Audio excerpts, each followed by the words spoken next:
He never talked to anyone, but the strange thing was, no one remembered seeing him join our class.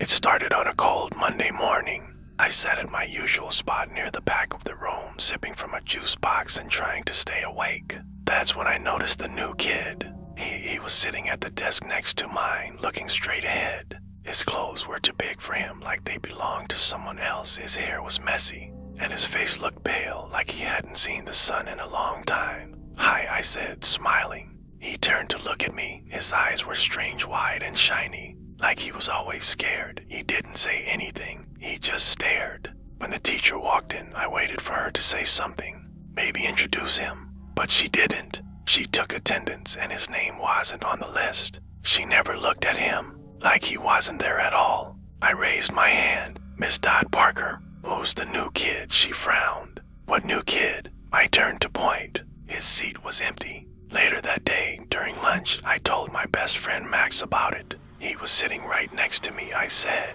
"He looked so weird." Max laughed. "Maybe you were dreaming," but I knew I wasn't. The next day, he was there again. Same spot, same clothes, still silent. When I blinked for just a second, he was gone, then back again. I stopped talking to him after that. One day, after school, I had to stay late for a project. The halls were empty and quiet. I was heading to the computer lab when I saw him. He was standing at the end of the hallway looking at me. I froze. Then he pointed slowly at the door to the basement. I shook my head. No way, he didn't move. I turned around and walked the other way as fast as I could. That night, I told my parents. They said maybe I was tired or reading too many scary books, but I knew something was wrong. The next morning, I asked the school office if any new students had joined our class. They looked through the papers. No, the secretary said. No new students this month. I asked if I could see the class photo from last year,